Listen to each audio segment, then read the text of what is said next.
Cultivons et raisonnons. Nous sommes très heureux d'être avec vous dans cette capsule des apprendre pour y apprendre. Nous avons vu déjà si un afro-descendant est-ce qu'il peut être musulman ou accepter l'islam. Aujourd'hui, nous allons parler particulièrement du système catholique romain. Parce que, comme vous savez très bien, nous ne sommes pas contre des personnes.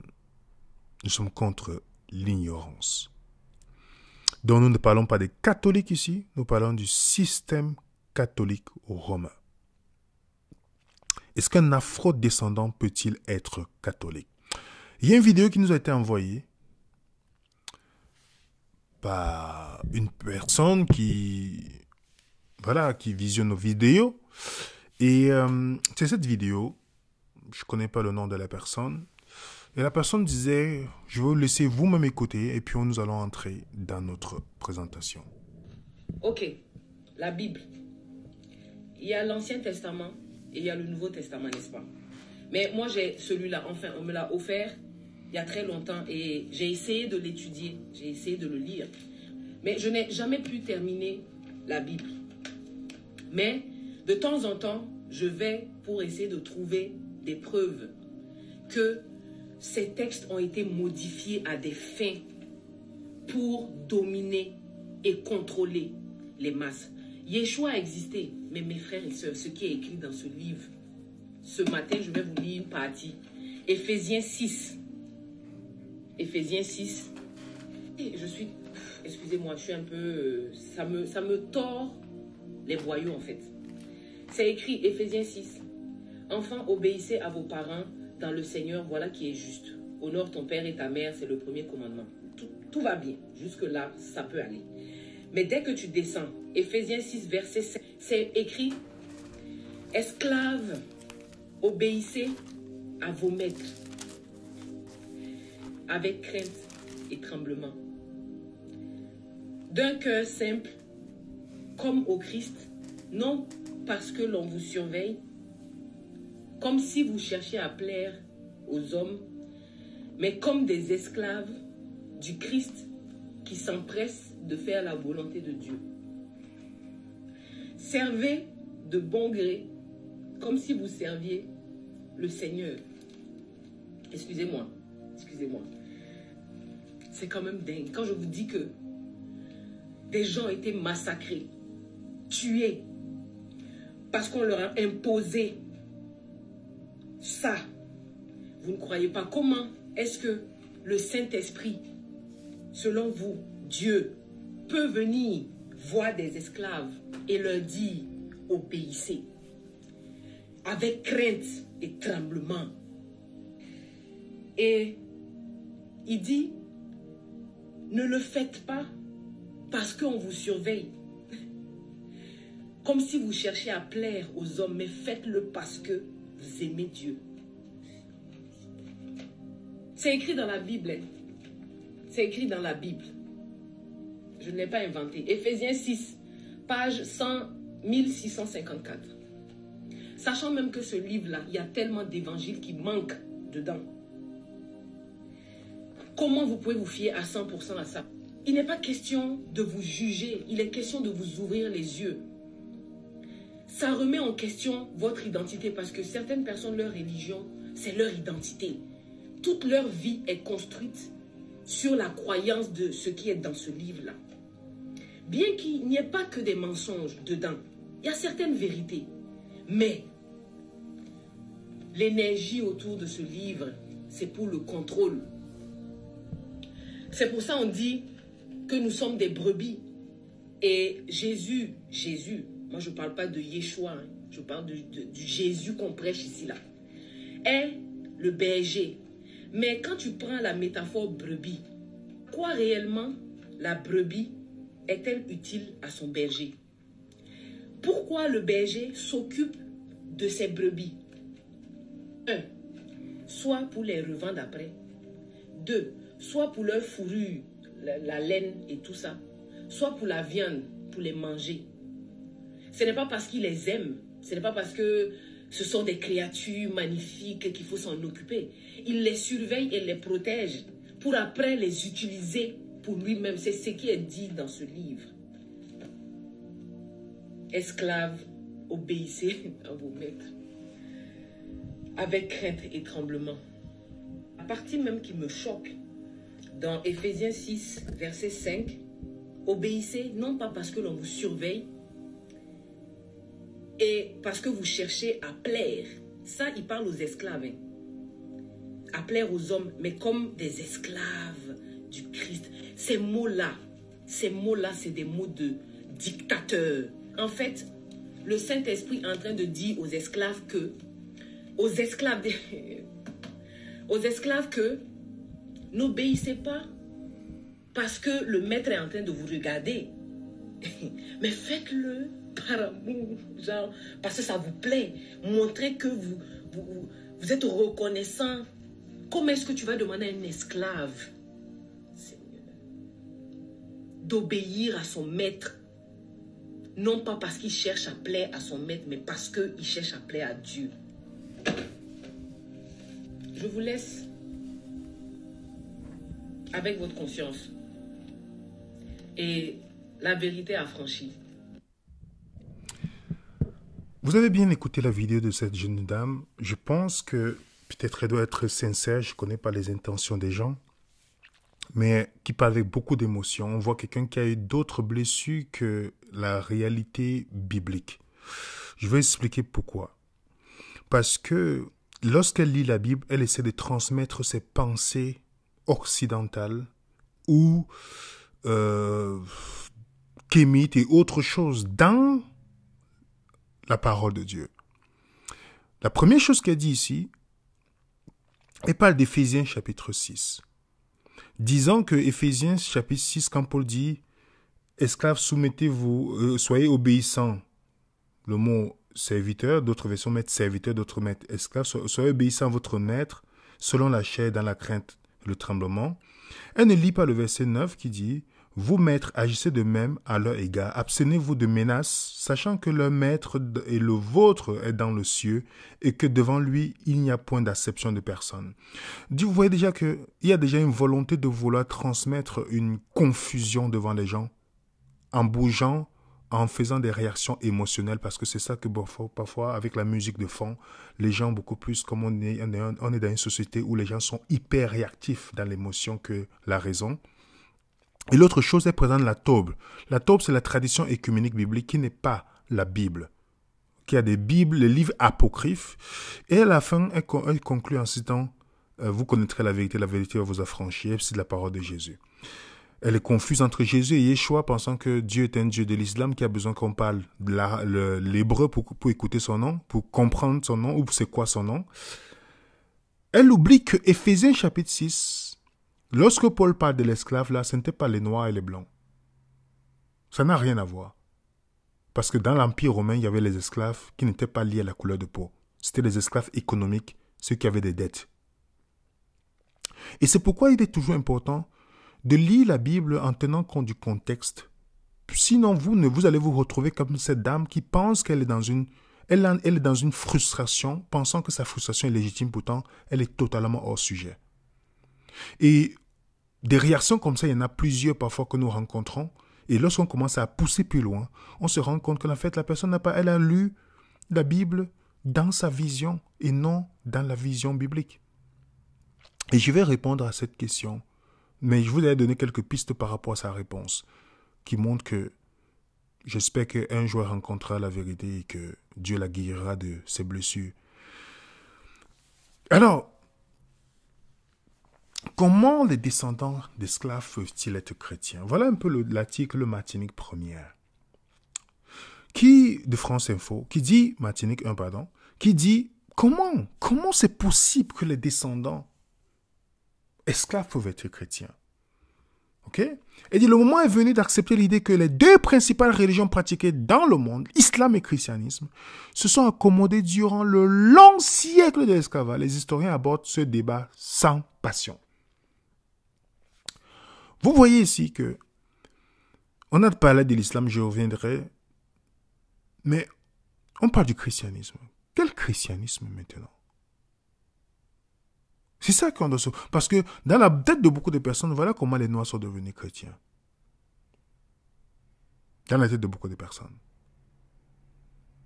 Et dans l'article qui dit « Comment les descendants africains peuvent-ils être chrétiens ou musulmans? Quel mécanisme psychologique explique que l'opprimé adhère aux valeurs de l'oppresseur?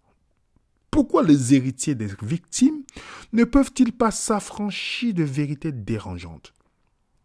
En l'islam comme la chrétienté, la traite négrière, l'esclave ont été tolérés, encouragés, autorisés. Ce qui n'a pas empêché l'islamisation de l'Afrique noire, ni l'évangélisation de l'Amérique des plantes. L'âme humaine a des mystères que l'on ignore. Ok?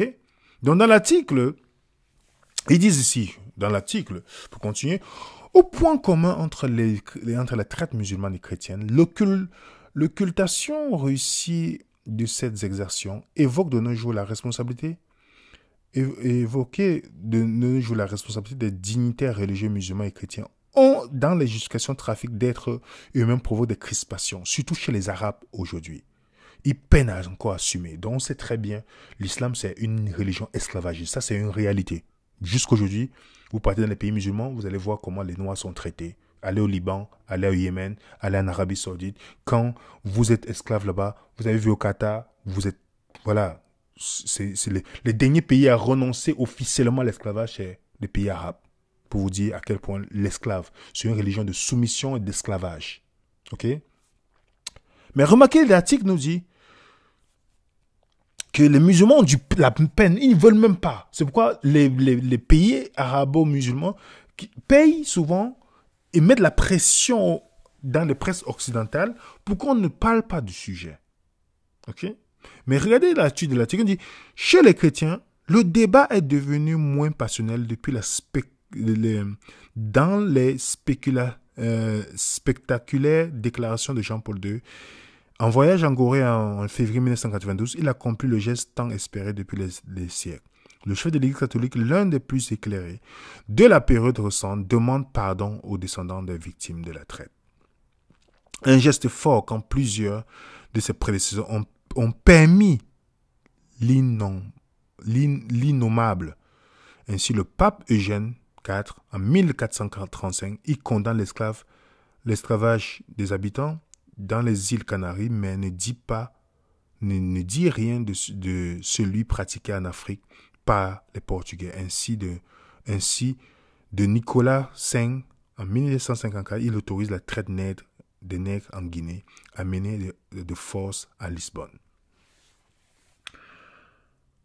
C'est très intéressant ce qu'ils disent ici, dans l'article. Dans l'article, on parle des catholiques.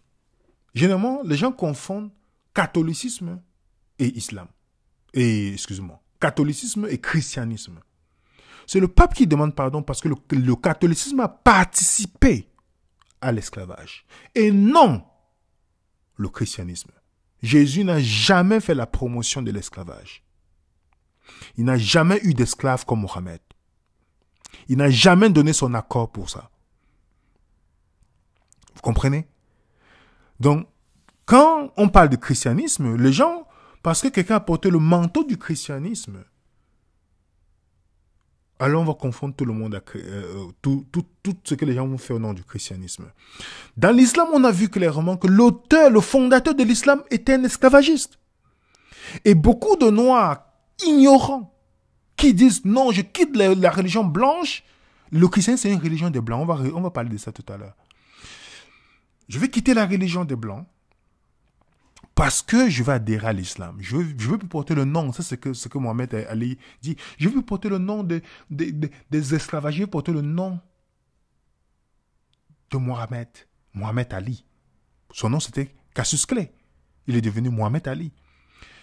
Comment c'est possible que tu quittes le nom d'un esclavagiste pour aller d'un nom d'un autre esclavagiste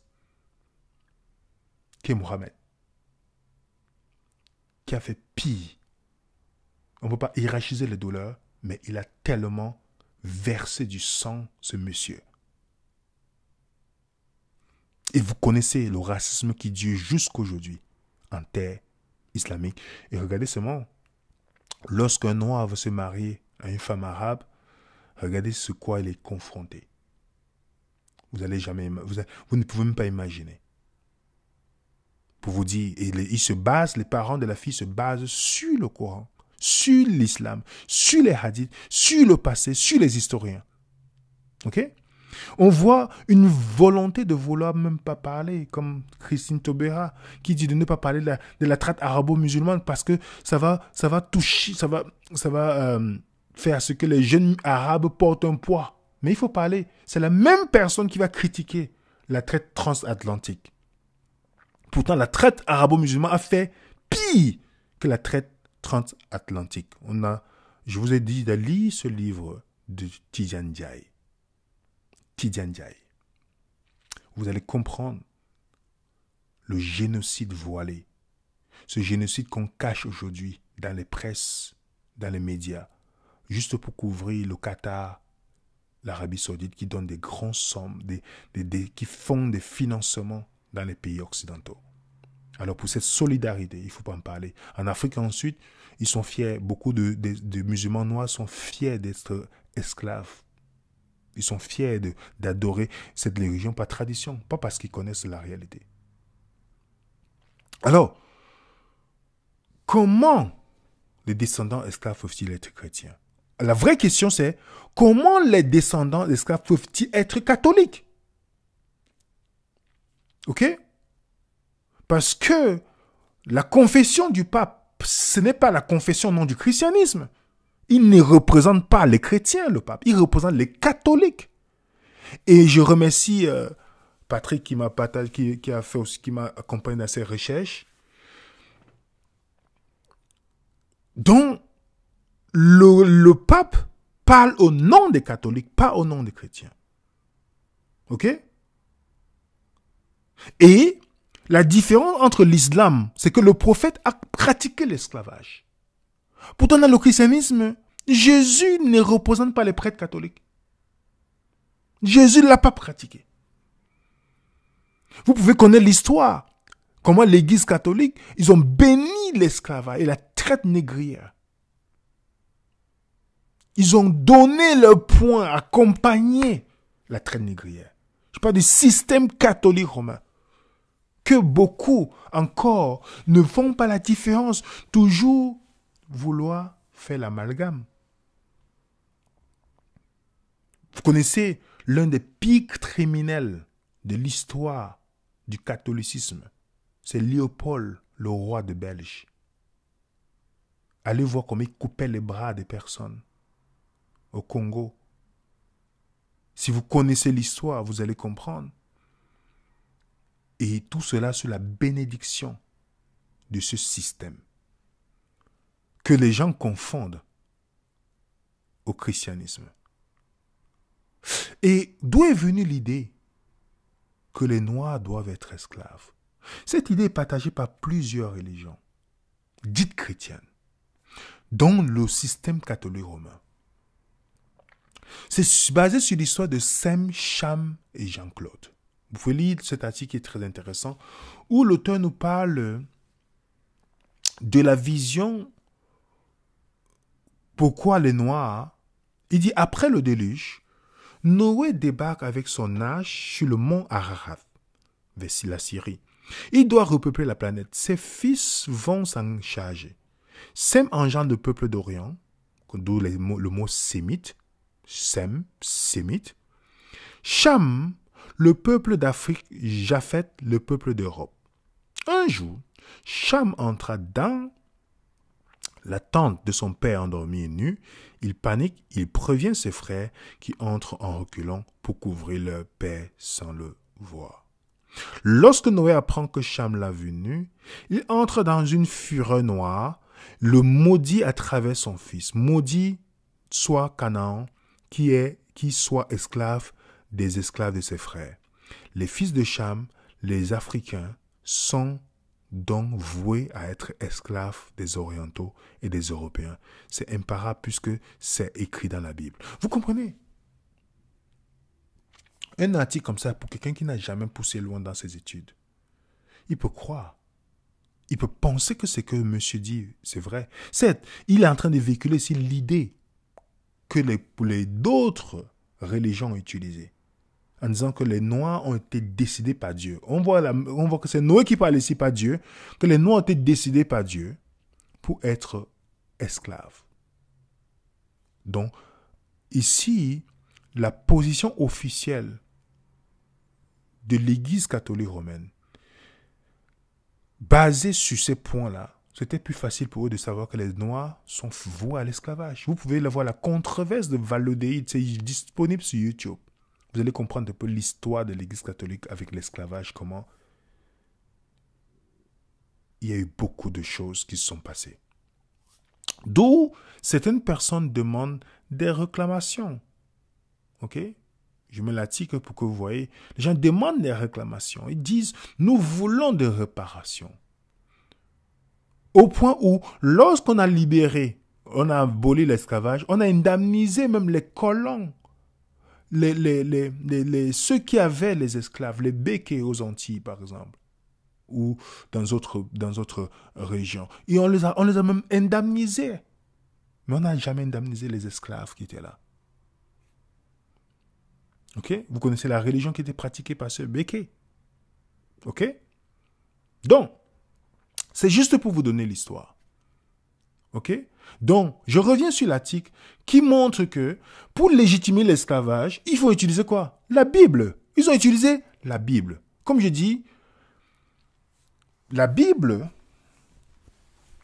les gens utilisent la Bible pour pouvoir justifier certaines choses, que lorsque vous poussez plus loin, vous voyez qu'il n'y a rien de... On ne peut rien justifier par rapport à... Ça ne peut pas justifier les crimes qui sont commis. Je vous donne un exemple. L'eau. Avec l'eau, on peut empoisonner quelqu'un. On peut torturer des personnes.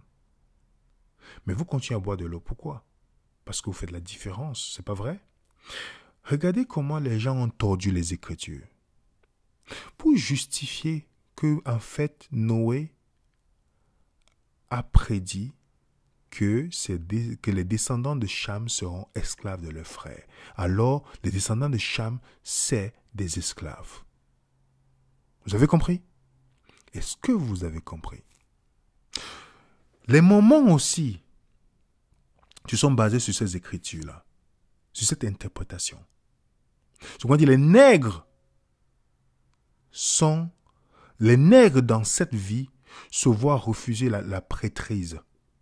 En aucun cas, ils ne peuvent détenir cette délégation d'autorité du Tout-Puissant. Les nègres ne sont pas égaux à d'autres races. Ça vous rappelle déjà une vidéo que nous avons faite là-dessus? Oui. Les nègres ne sont pas égaux à d'autres races. Ils se justifient par rapport, si vous lisez dans la doctrine, vous allez voir, ils se justifient par rapport à ça. Je donne encore un autre point. Vous allez me dire si ça vous rappelle quelque chose. Cependant, dans un cas général, les systèmes de caste ont leur origine dans l'évangile lui-même. Vous avez compris? Les systèmes de caste. Lorsqu'ils opèrent selon le décret divin, les restrictions et les ségrégations en résultant sont correctes, appropriées, ont l'approbation du Seigneur pour l'illustrer. Caïn, Cham et toute la race nègre ont été maudits avec une peau noire, la marque de Caïn. Est-ce que vous comprenez? Vous comprenez pourquoi d'autres religions considèrent que les blancs et les noirs doivent se marier? Ils se basaient sur quoi? Je vous ai dit tous, ils se basent sur quoi? Genèse chapitre 6. Le déluge. Vous avez compris? Parce que c'était la pensée de toutes les religions dans cette période-là. Et il y a même les articles qui disent The Bible was used. La Bible a été utilisée pour justifier l'esclavage. Ok? Pour justifier. Toujours chez les Mormons, il y a une goutte de sang. S'il y a une goutte de sang noir chez mes enfants, comme je vous l'ai dit, je vous l'ai lu, ils reçoivent la malédiction. Est-ce que vous comprenez? Pourquoi certains prophètes de cette période-là disaient que les blancs et les noirs ne doivent pas se marier, que ça crée une confusion? Joseph Smith l'a dit. Toutes les dénominations qui sont nées dans cette période-là approuvaient ce même message. L'homme noir était une bête et était maudit. la seule façon pour lui d'être sauvé, il fallait qu'il soit blanc comme Jésus. Ça vous rappelle quelque chose que j'ai parlé dans une vidéo? Oui. Vous comprenez la pensée de cette période-là. Pourquoi les noirs et les blancs ne doivent pas se marier? Pas parce que quand vous partez faire la transfusion sanguine, vous demandez si c'est le sang d'un blanc ou pas. Vous demandez le groupe sanguin. C'est pas vrai? Subitement, quand on fait la transfusion sanguine, il n'y a pas de racisme. Il n'y a pas cette différence-là. OK? Donc, voilà un peu l'idée que les Mormons, que les catholiques et beaucoup de sectes de cette période-là véhiculaient. OK? Et qui justifiaient même. Mais ça n'a rien à voir. Maintenant, la question qu'on doit se poser, est-ce que la Bible approuve l'esclavage? Je ne sais pas parce que les religions présentent, parce que il y a des gens qui rejettent Dieu sur la base des enseignements des dénominations. Mais quand ils vont eux-mêmes à la source, ils se rendent compte que ça n'a rien à voir. Est-ce que la Bible approuve l'esclavage? Nous allons d'abord aller sur le texte qui est utilisé pour justifier. Nous allons essayer de pousser l'étude dans ce texte-là pour voir si réellement ça parle des Noirs qui sont maudits. Genèse chapitre 9. Noé commença à cultiver la terre, planta de la vigne. Il but du vin, s'enivra. Se découvrit au milieu de sa tente, Cham, père de Canaan, vit la nudité de son père. Il le reporta à ses deux frères. Alors Sem et Japheth prirent le manteau, le mit sur leur épaule, marchèrent à reculons, couvrirent la nudité de leur père. Comme leur visage était détourné, il ne vit point la nudité de leur père. Lorsque Noé se réveilla de son vin, il apprit que ce que lui avait fait son fils cadet. Dans le verset qui suit, il dit, « Maudit soit Canaan. » Qui a fait? C'est Cham, mais on dit, « Maudit soit Canaan. » Regardez, c'est pas Cham qui est maudit, mais c'est Canaan. Qui soit esclave des esclaves de ses frères. Il dit encore, « Béni soit l'Éternel, le Dieu de Sem, que Canaan soit leur esclave. Et que Dieu étende la possession de Japheth, qu'il habite dans les tentes de Sem, et que Canaan soit leur esclave. » Regardez comme on dit, c'est Canaan, c'est Cham qui a fait le. OK? Mais c'est Canaan que Noé maudit. C'est Canaan, on ne dit pas Dieu ici. Il faut faire la différence entre ce que Dieu dit et ce que les hommes en rapportent. C'est Noé qui, dans la frustration de ce qui se passe, prononce une malédiction sur son fils. Ce n'est pas Dieu qui prononce la malédiction. Maintenant, est-ce qu'il prononce sur Canaan ou il prononce sur Cham? Qui a commis la chose? Il prononce sur qui? Sur Canaan et non Cham, qui a vu la nudité. Vous voyez déjà, quand on pousse avec les questions, on voit qu'il y a quelque chose qui ne va pas. On peut noter également que Canaan et non son père fut maudit. Donc Canaan, et c'est maintenant la question qu'on doit se poser, une question légitime. Est-ce que Canaan était le peuple noir dans la Bible? Voilà un peu si nous poussons un peu notre réflexion. Est-ce que cette malédiction prophétique de Noé prononcée sur Canaan est la malédiction? Est-ce que ça a quelque chose à voir avec la race noire, comme certaines personnes le disent? Moi, il y a une seule race. OK? Est-ce qu'il y a quelque chose à voir dedans? Regardez que voilà les descendants de Canaan. Canaan engendra Sidon, son premier-né. Les Jébusiens, les Amoréens, les Girgaziens, les Éviens, les Archiens, les Siniens. Vous voyez, on lit tout ça, on dit les limites de Canaan allaient jusqu'à Sidon, du côté de Guéda, jusqu'à Gaza, du côté de Sodome, de Gomorrhe, Adma, de Tiboam, jusqu'à Lessa. On parle ici de la Palestine, de tout ce qu'on appelle Palestine, okay, qui est venu, ce nom qui est venu très tard. Donc, notez également que Canaan, qui a été maudit, qui a dit qu'on est esclave, voilà ses descendants. Voilà un peu dans la région là où ils sont. Voilà la région. vers la Palestine et tous ces endroits-là. Voilà les descendants de Canaan. Où sont les Noirs dedans? Où est l'Afrique dedans? Vous voyez comment on tord les Écritures parce qu'on veut justifier quelque chose? Oui. D'où viennent les Noirs? Cham a eu 4 fils. Excusez-moi, je suis allé. Cham a eu 4 fils. Vous le savez? Couche, où on parle des Éthiopiens, l'Égypte. Mishraïm, l'Égypte. Pouth, la Libye. Ok? Canaan, c'est ce que nous avons donné. Mais Canaan n'était pas noir. Donc les Africains ne viennent même pas de là où il y a la malédiction. De Noé. Est-ce que vous voyez la différence? Je vous donne la répartition géographique. Regardez. Couche, Mishraïm, Pouth, qu'on retrouve en Afrique, ce n'est pas eux qui sont maudits. Mais c'est Canaan qui est maudit qu'on retrouve où? Vers la Palestine. Comment c'est possible? Est-ce que vous voyez, les amis, l'importance de pouvoir, comment les gens prennent la Bible et tordent le sens, comme ces jeunes filles qui pensaient qu'elle est en train de la découvrir, elle découvre une lumière. Canaan n'était pas noir. Tous ceux qui viennent d'Afrique, dans les descendants de Cham, c'est Pouth, Mishraïm et Couche. Voilà les descendants africains. Ok? Et pour ceux qui connaissent l'histoire de l'Égypte, je vous conseille le livre Comment les Arabes ont envahi l'Égypte avec la conquête arabo-musulmane. Ok?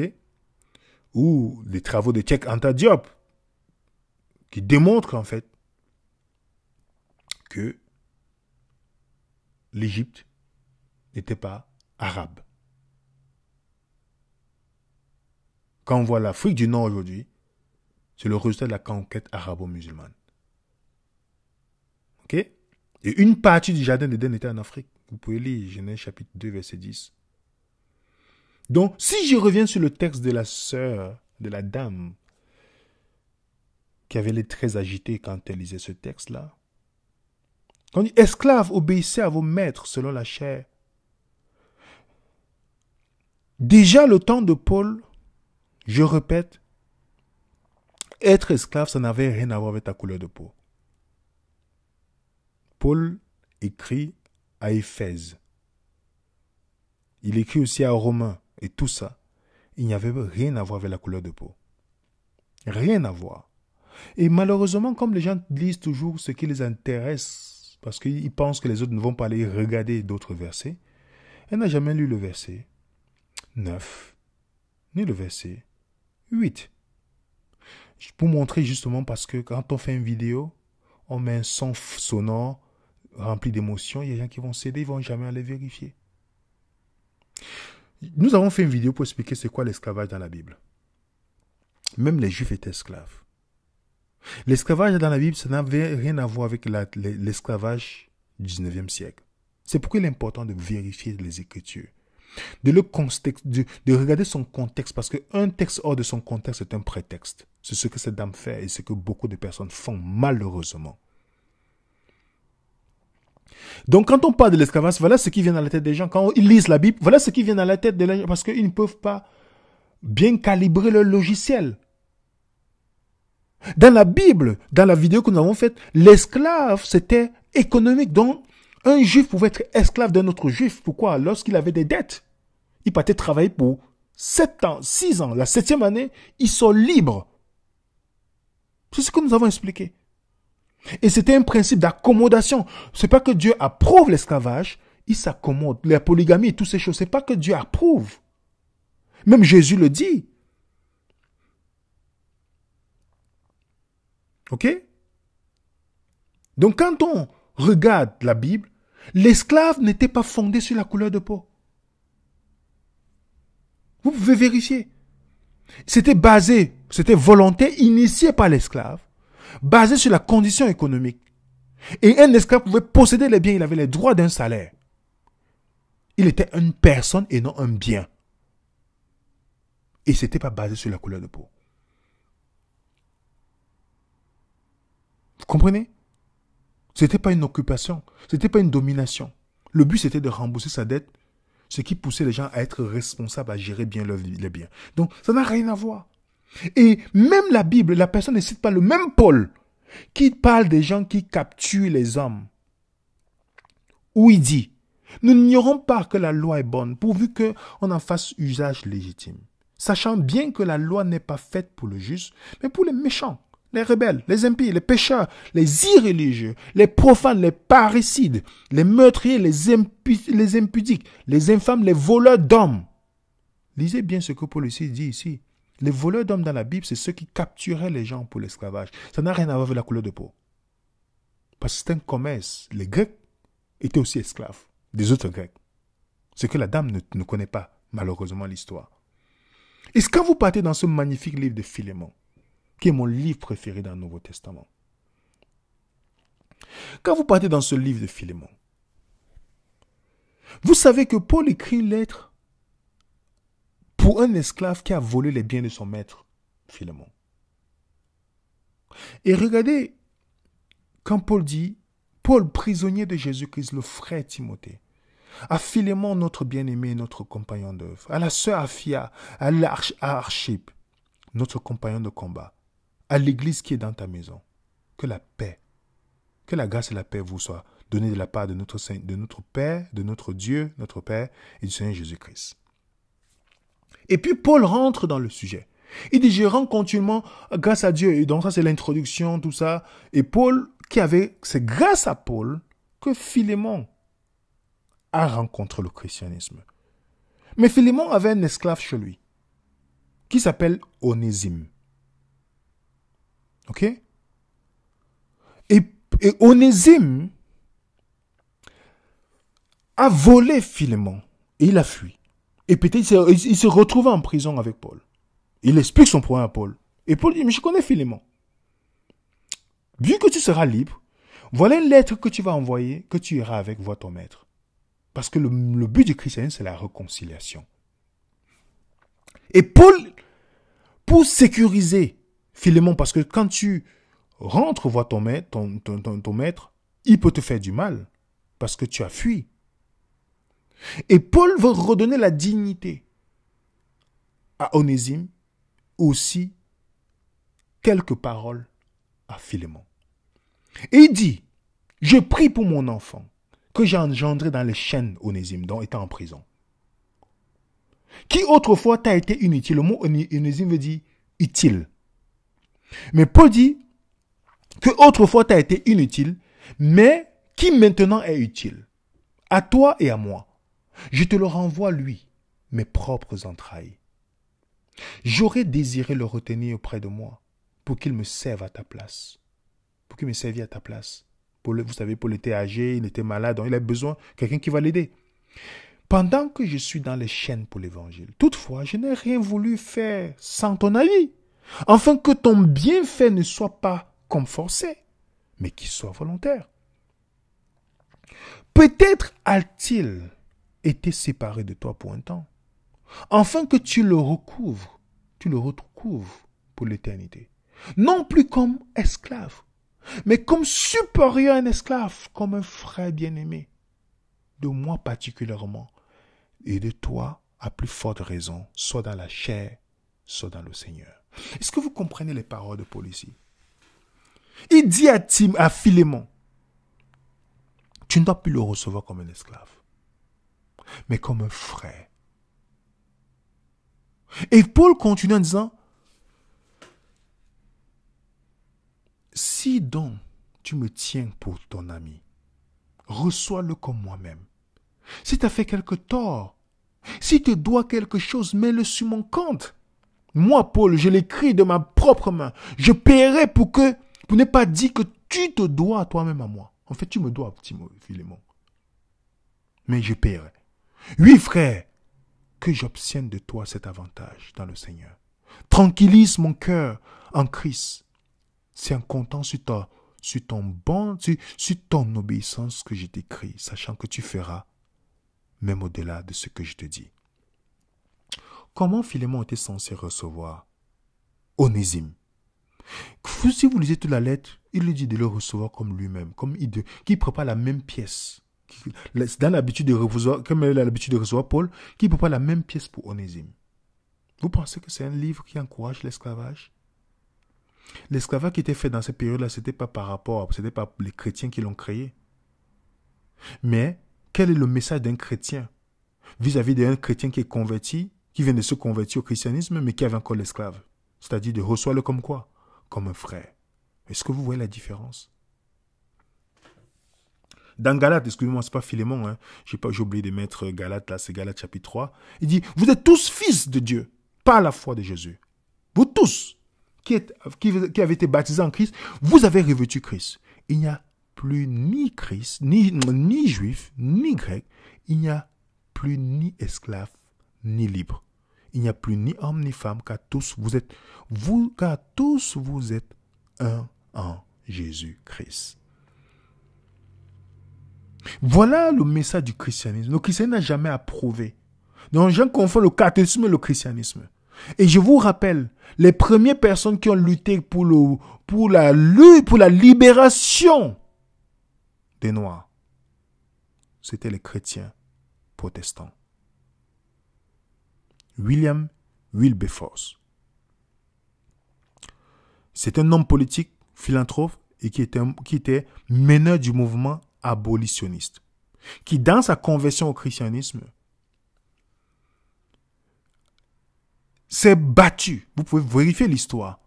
Il a décidé de mettre en place toutes les stratégies possibles parce qu'il s'est basé sur la Bible pour dire que non, l'homme est fait à l'image de Dieu. Ok?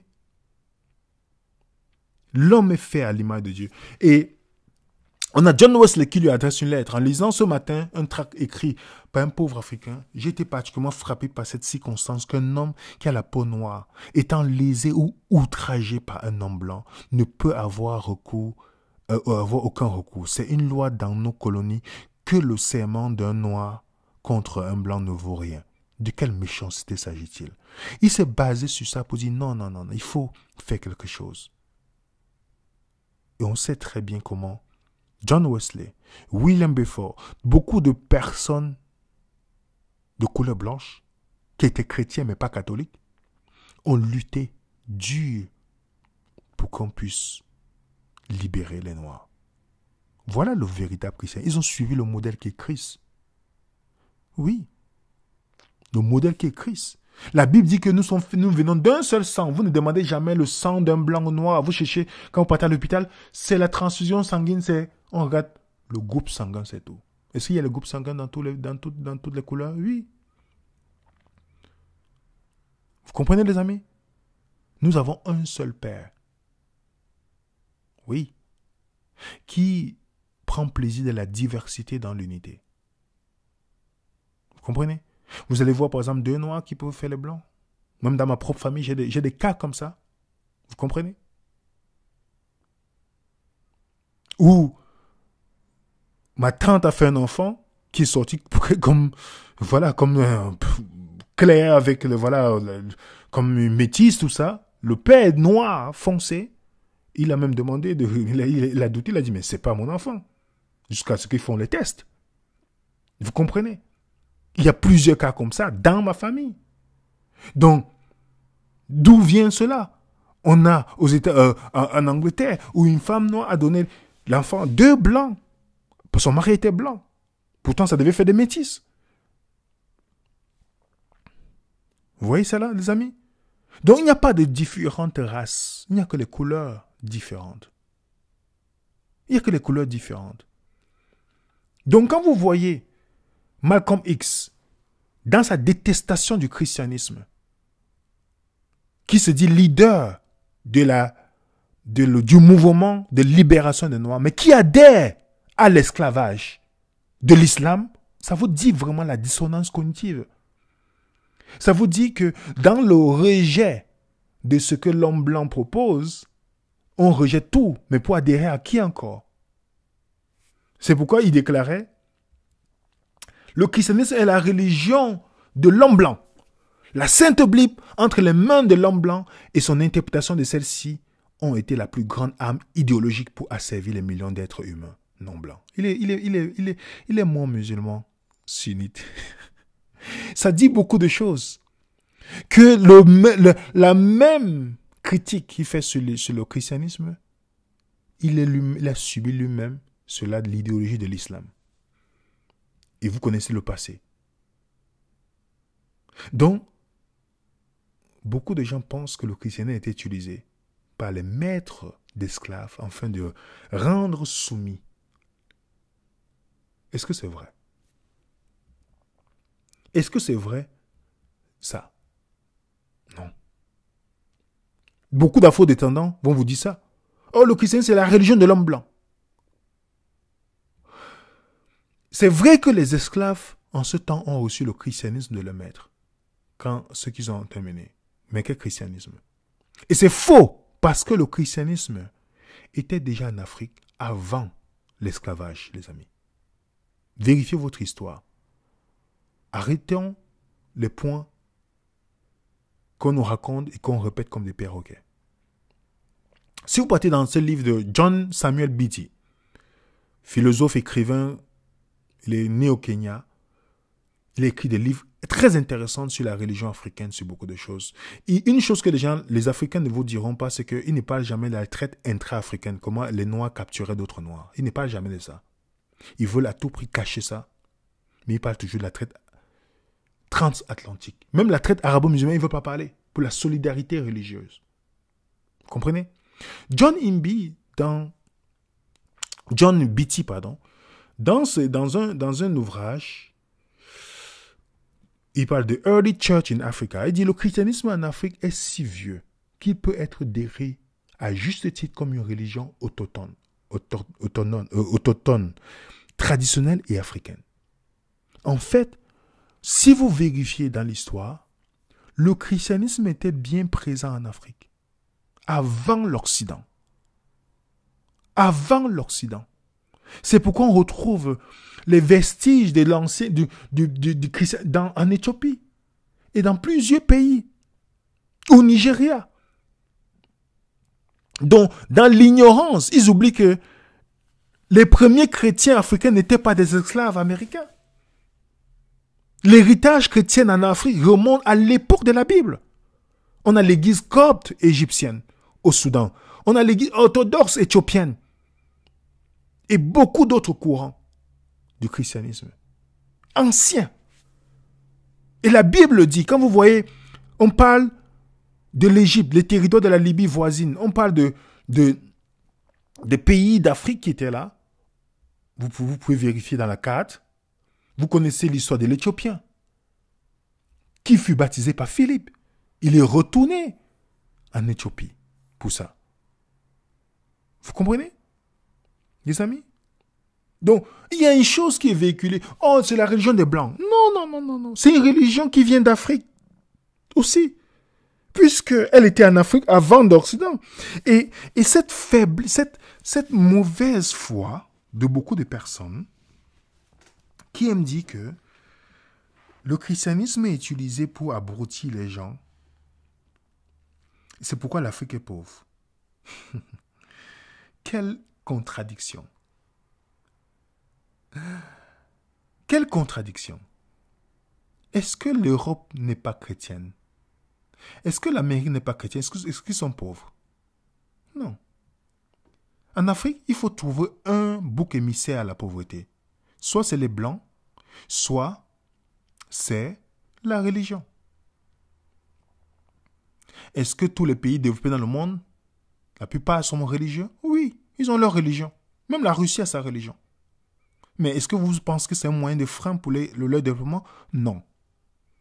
Donc, cherchez le problème ailleurs.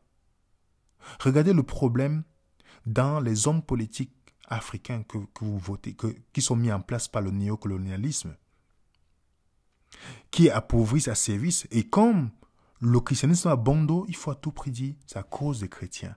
C'est à cause du christianisme que nous ne sommes pas développés. Pourtant, il y a les hommes corrompus sur place, qui ne servent pas les intérêts de leur peuple, mais servent l'intérêt de ceux qui les ont mis à ce poste-là. Donc inutile de chercher à vous victimiser sur le christianisme. L'Amérique était chrétienne. L'Europe est chrétienne. Donc ne pensez pas que c'est le christianisme qui est un frein pour le développement. Contrairement à ce que vous pensez. Si vous avez lu ce livre, vous n'aurez pas dit ça. Ce livre. Vous savez, le livre qui dit, et si Jésus n'était pas né, presque tous les aspects de la vie humaine seraient pires. Lisez ce livre, vous allez comprendre que le christianisme a participé à beaucoup de choses. L'incision des femmes, des enfants qu'on fait en Afrique, le fait qu'on enterre les femmes veuves avec les rois qui sont morts, l'abolition de l'esclavage, les épouses concubines des chefs des tribus qu'on les enterrait. Dès qu'un chef du village meurt, on prend ces femmes vivantes, on les enterre avec. Le christianisme a lutté contre cette pratique. Et ça diminue dans plusieurs pays. L'esclavage pratiqué au Moyen-Orient, en Afrique, l'abolition, le christianisme a influencé pour cela. La création des hôpitaux, tout, le christianisme a influencé. Le fait de pousser les gens à étudier, les grandes universités dans le monde ont été fondées par le christianisme. Les premières universités dans le monde, vous pouvez aller vérifier. Le mouvement des droits civiques a été inspiré par un pasteur baptiste. Et l'auteur conclut que la vie dans le monde serait pire aujourd'hui si le Christ n'était pas né. Si le christianisme n'était pas venu, la plupart des forces spirituelles qui aient jamais fait progresser les soins. Vous savez que sans le christianisme, le monde serait dans les ténèbres. Vous lisez le livre de l'auteur, il va vous dire, sans le christianisme, le monde serait dans les ténèbres. C'est le christianisme qui maintient ce monde pour que ça ne tombe pas. Qui a lutté pour les droits des femmes. Jésus est venu lutter pour les droits des femmes. Une femme n'était pas autorisée à se mettre à genoux, venir auprès d'un rabbin. Il a donné. Quand il dit, vous êtes tous sacrificateurs, l'homme et la femme aussi. Vous comprenez? Il a lutté pour les droits des femmes, pour l'abolition de l'esclavage, pour l'égalité. Il est venu restaurer l'image de Dieu perdu. Jean-Claude, qui est un journaliste écrivain, voilà ce qui fait le constat. Il dit, je veux dire qu'au cœur même de cette modernité sécularisée que nous croyons agnostique, et même agressivement anti-chrétienne, du moins en France, la trace chrétienne est plus présente que je ne l'imaginais. Je ne cacherai pas que cette découverte a été un vrai choc. Une remarque de René Girard me revient aujourd'hui en mémoire. C'est ce qui reste du chrétien en elle qui empêche les sociétés modernes d'exploser. La plupart des convictions auxquelles nous adhérons spontanées, celles qui sont inscrites dans la Déclaration des droits de l'homme et du citoyen de 1948 et qui fondent la démocratie occidentale, trouvent leur source dans le biblique. Ce n'est pas une profession de foi, c'est un constat. Sans le christianisme, le monde serait dans le chaos. Donc ne pas faire l'amalgame, parce que Dieu n'est pas. Il n'y aura point de malédiction. Même le divorce, Dieu dit, c'est à cause de la dureté de votre cœur que Moïse a prescrit cela. Il n'était pas ainsi dès le commencement. Donc, est-ce qu'un afro-descendant peut être catholique? Le catholicisme n'est pas le christianisme. Le catholicisme a participé à l'esclavage, comme l'islam. Il ne peut pas. Mais est-ce qu'il peut être chrétien? Oui. Il peut être chrétien parce que le Christ est différent. Il n'a jamais eu d'esclave. Il n'a jamais fait la promotion. Plutôt tous ceux qui ont suivi le Christ comme Paul et tous les autres ont combattu pour la libération, pour l'égalité de l'homme, pour l'honneur de l'être humain, pour la dignité de l'être humain. Donc, l'article devait être corrigé. Comment les descendants d'esclaves peuvent-ils être catholiques? J'espère que vous avez aimé et que vous allez pouvoir aussi transmettre auprès des personnes qui, dans l'ignorance, comme cette jeune fille, citent la parole de Dieu hors contexte et ainsi éclairer la plupart des personnes. Que le monde n'a pas eu de paix. Le monde a souffert sous la puissance catholique et de l'islam. Oui. Le monde serait bien meilleur si ces deux systèmes religieux n'étaient pas présents dans le monde. Oui. Oui. Et ne faisons plus l'amalgame entre le christianisme et le catholicisme. Que la paix du Seigneur soit avec vous. Mettez un coup de pouce sur cette vidéo. Partagez autour de vous. Et merci pour vos questions que vous nous posez.